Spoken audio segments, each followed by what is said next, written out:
Hi everybody, Dr. Laura Foster here. I wanted to get on here today because I am recognizing that October 1st through October 7th is Mental Illness Awareness Week in Canada. I took a few minutes to look at the stats about mental illness in Canada, which I'm sure is echoed across the United States, and I felt compelled to share some information, not just about mental illness, about how you can curate a low-sugar, whole food lifestyle that will go so far in not only supporting those with mental health issues, but also your overall mental emotional well-being and your brain health. So today, as I get into some of this, it's not comprehensive, but I want to give you some strategies. Some are so easy, things that you can be doing today, things that you can start to lean into and add into your diet and lifestyle that are going to make a big change, but then also give you some strategies and some places where we can reach out and possibly even work together to be able to fully support you in a really strategic way. So I will cover some of those next steps at the end of today's video. But today, as we start, I just want to explore the research and documented relationship between food and our mental emotional well-being. I took a look at some studies that talk about the greatest risk, or the thing that propels us the most towards being at risk of developing a mental illness and also just not supporting our brain health. And one of them is in those people who eat a very inflammatory diet.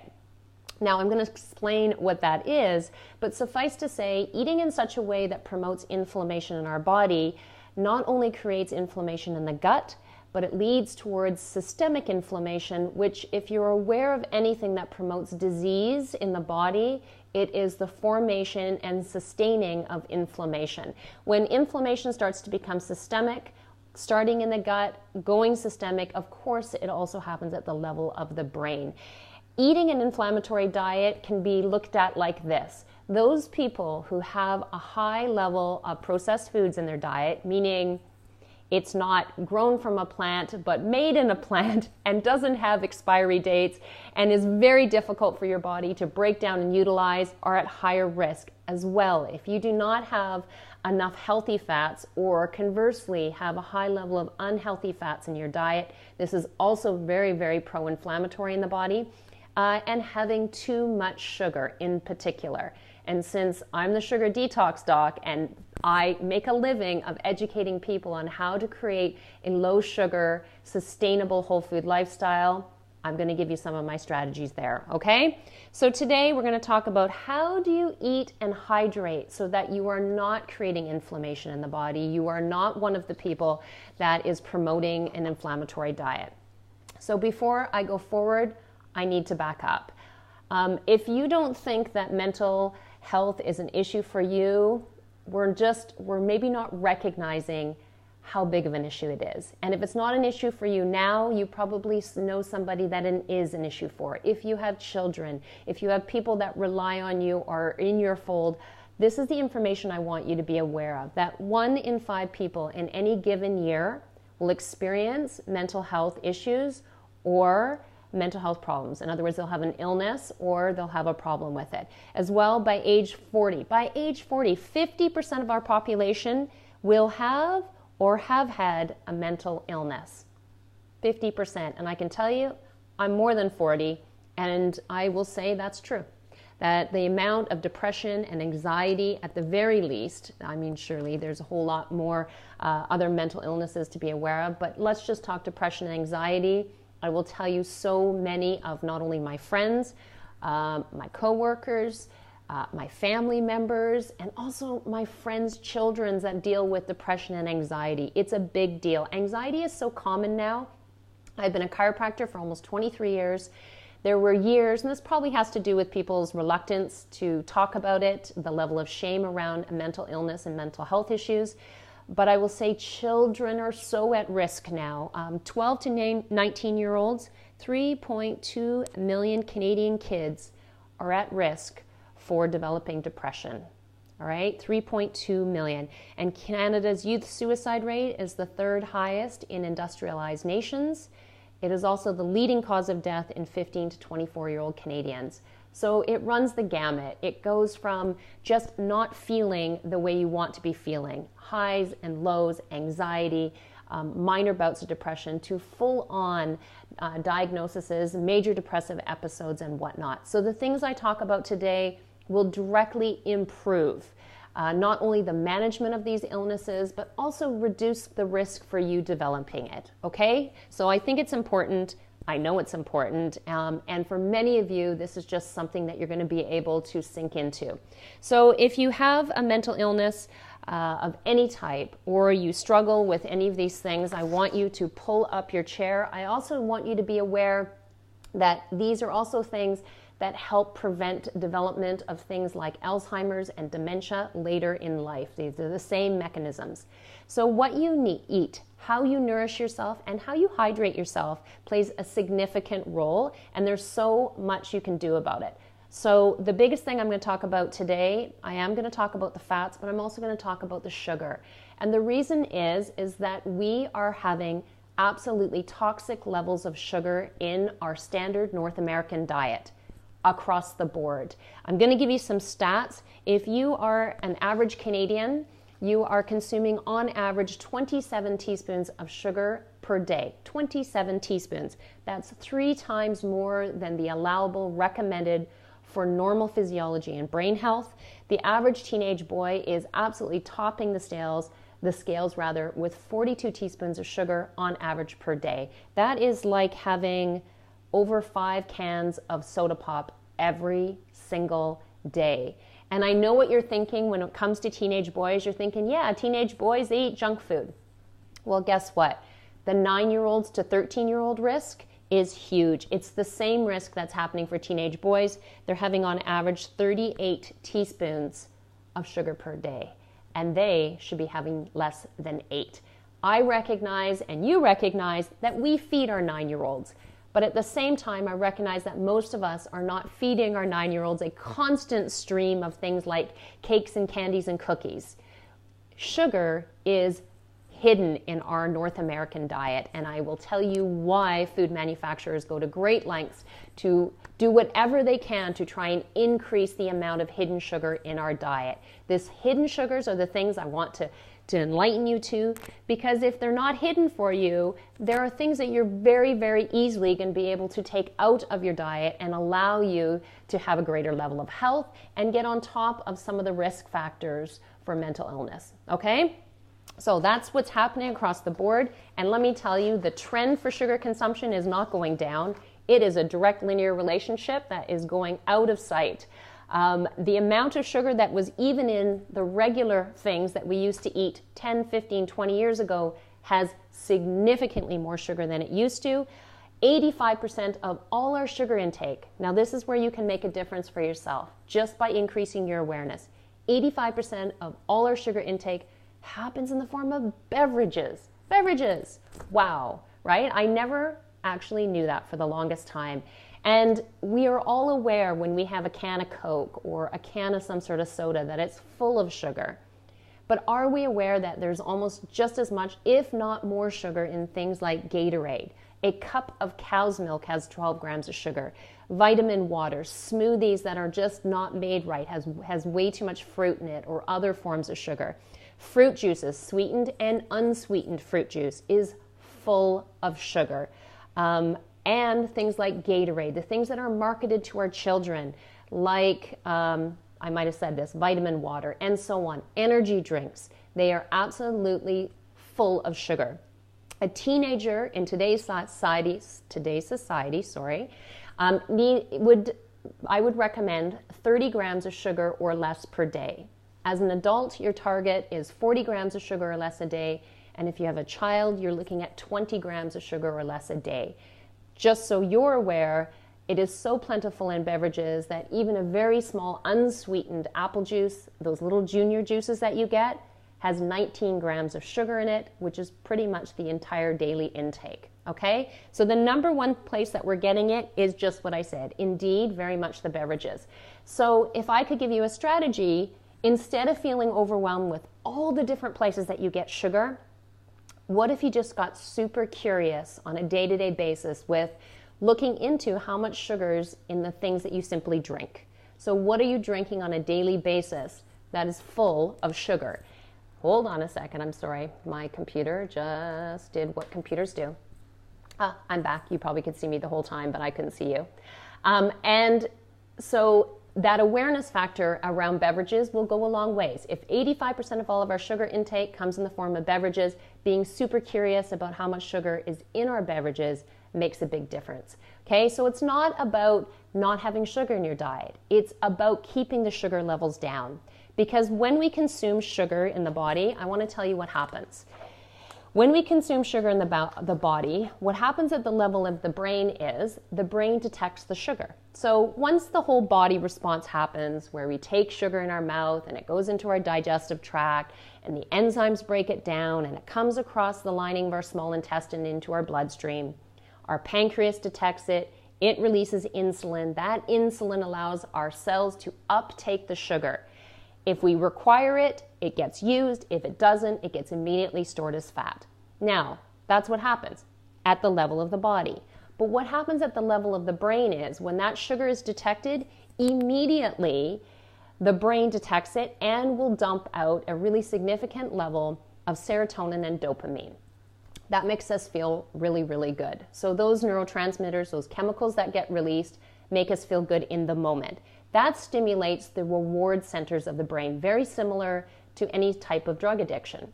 So when they do MRIs of the brain and they give sugar to the body, that area of the brain lights up, the same area that lights up if someone was to have a drug addiction or consume things like cocaine. In fact, sugar has been known to be 8 times more addictive than cocaine. Now, that means that you also build up a tolerance. So the more sugar you have, the more you need to have in order to release those chemicals in the levels that make you feel good. In other words, you crave more and you crave more and you crave more so that your body can get the hit of serotonin and dopamine. Think like a drug addiction. Now, we don't consciously think this. These are things that are happening behind the scenes. It's happening for us as adults, but at risk, of course, are our youngest people because they also are at the same risk. And because we have so many things in our diet that break down into sugar immediately, this is the issue. So the stimulation happens at the level of the brain. And let me tell you, food manufacturers know this. How awesome is this for them? The more sugar they can put into their product, then that whole entire reward cascade happens at the level of the brain. We crave it more. We want more of their product. They call it the bliss point. It's the minimum amount of sugar they can add to your product to have you keep coming back for more. Now, this is why we crave it. It is 100% possible to unwire that addiction to sugar. And it can be difficult if you're not armed with the right information, but it is totally doable. So instead of getting all caught up in worrying about how to do that, like I said, start where you're at. So the number 1 place is beverages. The number 2 place where we get sugar is in the form of fruit. I know what you're thinking. Fruit is good for you. Of course, fruit's good for you. It has fiber and it has vitamins, of course, but also recognize that sugar, whether it's form of fruit or whether it's in the form of glucose or sucrose or whatnot, fructose, it still has the sugar effect. It's still going to dampen your immune system. It's still going to create this response at the level of the brain, and it's still going to go towards triggering the risk for mental illness. So I want you to be aware that there are low sugar fruits and there are high sugar fruits. This is all about increasing your awareness. So it's not that you're never going to have fruit. You're just going to make sure that you are not a fruitaholic. You're also going to make sure that you don't make things like smoothies that are like 6 different kinds of fruit and then you put tons of cow's milk in there with lactose and all that sugar that's in there, and then add in a bunch of accoutrements that are also increasing our sugar load. Because what happens at the level of the brain is that sugar is required by the brain for energy. But the amount of sugar that we, on average, are consuming in North America, this becomes a toxic level. So it's the toxic levels of sugar that really become the biggest issue, and that's what's increasing our susceptibility to, of course, what I already talked about, which is depression and anxiety. This is also the thing that is making us at risk for later in life for Alzheimer's and dementia. and so on, so much so that we are actually calling those things type 3 diabetes. So that's something we can get into, but recognize that there is always a healthy amount of substances in the body. And when we surpass that, what goes from being healthy starts to become unhealthy. And for the level of the brain, it actually becomes toxic. So increasing our awareness, becoming super clear on how much sugar is too much sugar, meaning the 40 grams or less for adults, 30 grams or less for teenagers, and 20 grams or less for our children. Big thing. So number 2 is fruit. Number 3, this is a big one. This is where a lot of the hidden sugars come from. Sauces, condiments, salad dressings, all the things that make up all those bottles on the outside of your fridge door. So just recognizing that it's really, really easy for food manufacturers to slip sugar into all those places. But as you know, every single ingredient that comes in a package has a nutrition fact label on the outside of it. So one of the things I do in my detox, I have some other videos that you can also access from me that teach you how to accurately read a nutrition fact label and decipher the ingredients on the outside of the label so that you know exactly how much sugar you're getting. But paying attention to the nutrition fact label and the ingredient list will really tell you about, obviously, what's in your package that you're consuming and how much you're consuming. So increasing your awareness around that. A couple things to be particularly aware of are everything from coconut milk, like canned coconut milk, to spaghetti sauces full of sugar. Jams, of course, a lot of salad dressings, ketchup, barbecue sauce, you name it, okay? So take a peek at those things and start to cull back and decrease those things. If you can find lower sugar substitutes, or if you don't really care whether or not you have it, or simply starting to make your own salad dressings will also be one of those things that can make a big difference for you, okay? Number 4, breads, crackers, pastas, and grains, okay? Some of those are completely full of sugar, and you'll see it on the label, but others don't actually have so much sugar on the label, but the way that they're metabolized in the body is they drop down into sugar like that when they start to be metabolized. So it starts to create highs and lows in our sugar intake, which is also very dangerous for our body and our brain and really increases the level of inflammation. So for example, in my sugar detox that I do, I have a 40-day program. I very much decrease these. So the grains, the breads, all those kinds of things, we look for alternatives that start to cultivate health. If you don't want to do it to that level, that's fine. But where you can decrease those things, decrease them, because that will decrease your overall sugar load, okay? And then of course the place where we think we're all getting all the sugar are the candies and the confectionaries and so on. But that's actually all the way down the list. It's the thing that we consume in high amounts, but a lot less than the beverages, the fruits, the sauces, the condiments, the breads, the grains, and all those things, okay? So there you go. You already know, that already goes a long ways right there to be able to improve it. So we know about the hidden and addictive nature of sugar.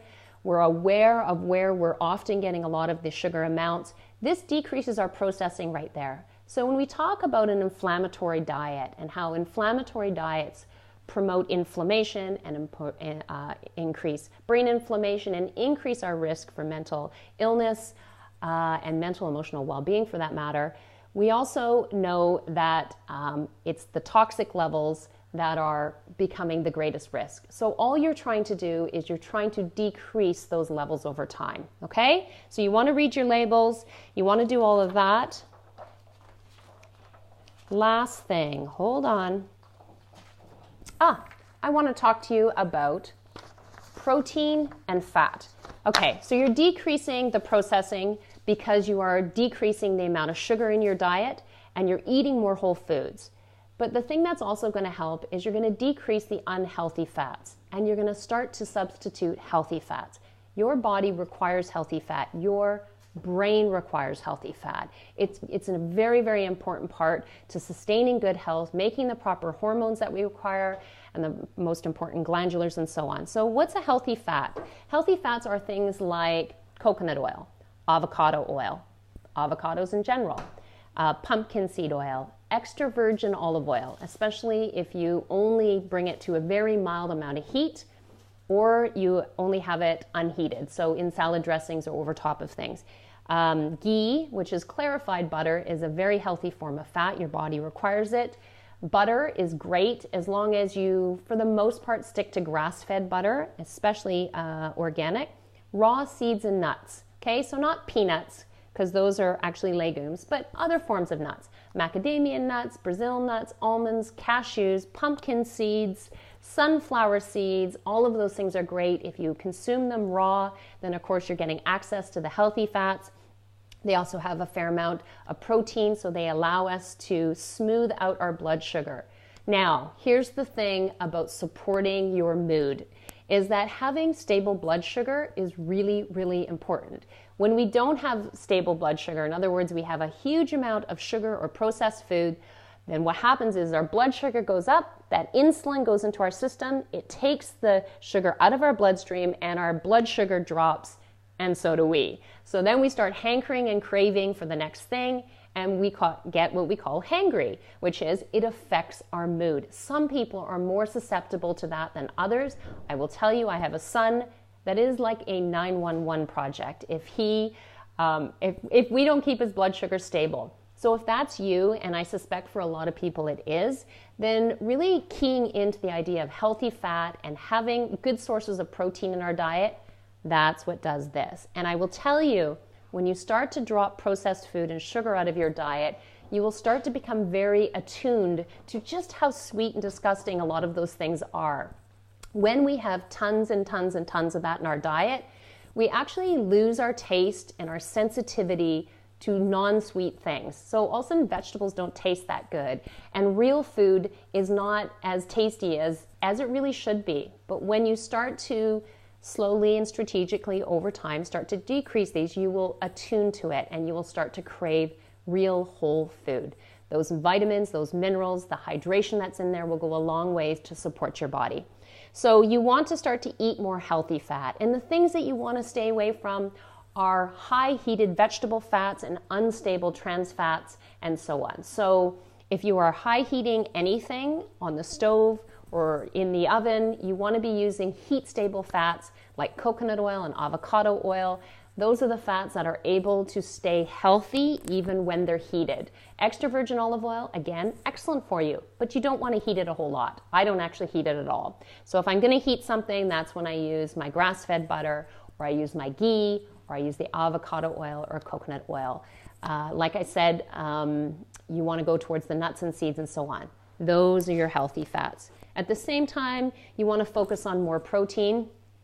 Consistent amounts of small amounts of protein throughout the day together with fat creates very stable blood sugar. So this of course could be raw nuts and seeds, but it can also be things like making a smoothie that doesn't just have fruit in it, but also has good sources of protein. So I will use a very pure collagen protein, or I'll use a vegan protein. Genuine Health has a great one. Sun Warrior also has a good brand. You can ask me about that. You can use healthy forms of leftover meat. So if you have chicken from last night, or you have leftover grass-fed beef or whatnot, small snacks of those are excellent for stabilizing your blood sugar. You can also go towards a really low sugar yogurt. That protein is just fine, whether it's in a coconut or an almond-based yogurt, or you actually are a person who prefers to have dairy, which I don't overly recommend, but it's one. Hard-boiled eggs, little amounts of goat or sheep cheese, not a huge amount, but small amounts of that go a long ways.